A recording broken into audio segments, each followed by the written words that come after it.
The Assembly will hear an address by His Excellency Nikol Pashinyan, Prime Minister of Հայաստանի վարչապետ Նիկոլ Փաշինյանը ՄԱԿ-ի բարձր ամբիոնից անցած շաբաթօրը հորդորեց Ադրբեջանի նախագահին պարզաբանել, թե նա ինչ նկատի ունի Զանգեզուրի միջանցք ձևակերպումը պարբերաբար օգտագործելիս։ Միջազգային հանրության առջև ունեցած իր ելույթում Փաշինյանը պնդեց, այդ ձևակերպումը, որ երբեք Ադրբեջանի հետ բանակցություններում չի քննարկվել, Հայաստանում ընկալվում է որպես տարածքային պահանջ եւ նվազեցնում է խաղաղության նկատմամբ մարդկանց վստահությունը։ Ադրբեջանի նախագահը, ում հետ ընդունել ենք Վաշինգտոնի հռչակագիրը,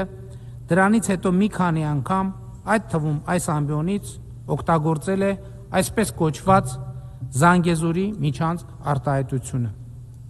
Նման արտահայտություն Վաշինգտոնում համաձայնեցրած փաստաթղթերում չկա։ Հայաստան-Ադրբեջան բանակցություններում կամ փաստաթղթերում երբեք չի եղել։ Կարծում եմ իմաստ ունի, որ ադրբեջանցի գործընկերս պարզաբանի, թե ինչ նկատի ունի այդ արտահայտությունը օգտագործելով, որովհետև հայաստանյան իրականության մեջ դա ընկալվում է որպես տարածքային պահանջ Հայաստանից եւ կոնֆլիկտային խոսույթի հետ է ասոցացվում։ Փաշինյանի ելույթից օրեր առաջ ՄԱԿ-ի գլխավոր ասամբլեայում Ադրբեջանի նախագահը առիթը չկորցրեց եւ կրկին Հայաստանի ինքնիշխան տարածքը անվանեց Զանգեզուրի միջանցք։ Ալիևը մասնարարապես ասել էր, թե Թրամփի ուղին թրիփը, մեջբերում եմ, կապահովի անարգել անցում Զանգեզուրի միջանցքով։ Is the Trump route for international peace and prosperity, TRIP,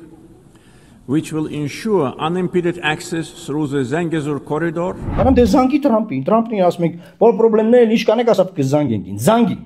Զանգի Թրամփին դες լայն չես։ Փաշինյանի կառավարությունում հատուկ հանձնարարություններով դեսպանի պաշտոնը շուրջ 2 տարի զբաղեցրած Էդմոն Մարուքյանի խոսքով Իլհամ Ալիևի այս պնդումը ցույց է տալիս, որ Ադրբեջանը պարզապես այդ ճանապարհը Հայաստանի տարածք չի ճանաչում։ Արա չի կարա Ալիևը գրի, որ Հայաստանի տարածքով կկապենք մեր մյուս տարածքի հետ։ Ադրբեջանն այդ տարածքը չի ճանաչում որպես Հայաստան։ Համարում է դա էքստրատերիտորիալ։ Ընդդիմադիր Հայաստան խմբակցության պատգամավոր Քրիստինե Վարդանյանի համոզմամբ ՄԱԿ-ի ամբիոնից Փաշինյանի հարցադրումը Իլհամ Ալիևին ցույց է տալիս, որ անգամ համաձայնեցված տերմինների շուրջ Երևանն ու Բաքուն ընդհանուր ընկալում չունեն։ Պարզ հարց է առաջանում, եթե այս տերմինների, օգտագործվող տերմինների մասին իրենք չունեն պայմանավորվածություններ եւ չունեն նույն ընկալումները, ինչ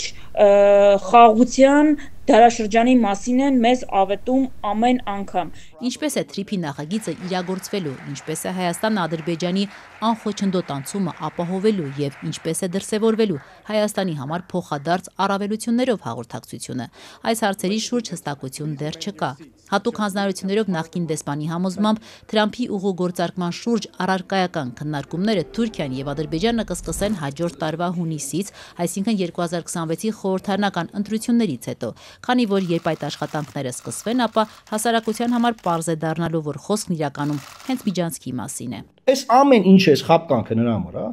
Պարզ է Ալիևն ու Էրդողանը հանգիստ են տալու մինչև հունիս, ոչ մի բանը չեն հիմա անել իմպլեմենտացիա։ Խի որովհետև հիմա այն իմպլեմենտացիան հենց են անել, գմփունը դուրս է գալու։ Խի որովհետև պարզվելու է, որ դա միջանց կա։ Հիմա որպեսի այդ բազարն այսպես ասած հիմա չտարակի, հիմա ասես դու մի հատ պարզաբանի, չէ որ այսքան բերկրանքը, այս պոզիտիվը, այս մի հզորը զարգացումը, ինքնիշխանը բանը, այսպես բաներ են խոսալու, հետո կգա որ փորձի վերընտրվի, հետո արդեն կգան տղեկ։ Վարչապետ Փաշինյանը ՄԱԿ-ի իր ելույթում նաև տարակուսած էր, ինչու է Ալիևը խոսում Հայաստանի կապիտուլյացիայից եւ ագրեսիվ ձևակերպումներ օգտագործում։ Ընդամենը անցած ամիս խաղաղության պայմանագիրը նախաստորագրած Ադրբեջանի նախագահը անցած շաբաթ ՄԱԿ-ում կրկին մեղադրեց Հայաստանին էթնիկ զտումների եւ ռազմական հանցագործությունների մեջ։ Հպարտացավ, թե Ադրբեջանը հաղթել է եւ ռազմի դաշտում եւ խաղաղությունն ամրագրելիս, կապիտուլյացիայի ենթարկելով Հայաստանին։ Միթե խաղաղությունը բավարար բերկրանք եւ բավարարվածություն չի պատճառում։ Ինձ օրինակ պատճառում է։ Գերիները ընդ բանտեր եմ նստած դուք այդտեղ բերկրանք, մենք բերկրանք ենք ապրում։ Ինչից է բերկրանքը ապրում։ Իդեպ վարչապետ Նիկոլ Փաշինյանը ՄԱԿ-ում անդրադարձավ նաև Բաքվի բանտերում պահվող հայ ռազմագերիներին, սակայն օգտագործեց երկարամյա կոնֆլիկտի բերումով անազատության մեջ հայտնված անձինք ձևակերպումը։ Եվ երկարամյա կոնֆլիկտի բերումով անազատության մեջ հայտնված անձանց հարցի հասցեագրումը, որը նույնպես մեր ամենօրյա աշխատանքային օրակարգի մաս է։ Ինչու է Փաշինյանը խուսափում ռազմագերի կամ գերիներ ձևակերպումից, հարցնում է ընդդիմադիր Հայաստան խմբակցության падգամավոր Քրիստինե Վարդանյանը։ Դաշնակցական падգամավորին Փաշինյանի այս մոտեցումը հիշեցնում է հայոց ցեղասպանություն եզրույթը շրջանցող եւ այլ որակումներ տվող որոշ երկրների պահվածքը։ Տպավորությունն է, որ արգելված է Հայաստանի պաշտոնական ներկայացուցիչներին ուղիղ խոսել այս թեմայի մասին։ Այս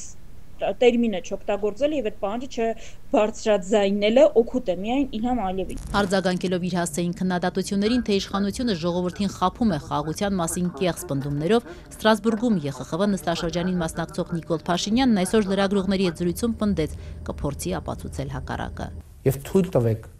համոզմունք արտահայտել, որ մենք կապացուցենք հակառակը։ Խաղաղությունը կրկին համեմատելով նոր ծնված երեխայի հետ, որն ընդամենը 1 ամիս 21 օրական է, Փաշինյանը հիշեցրեց ժողովրդական խոսքը, թե երեխան հիվանդանալով է մեծանում։ Այս երեխան էլ է հիվանդանալով մեծանալու, գրիպ անգնելու, մրսելու է, ջերմությունը բարձրանալու է, ընկնելու է, հա?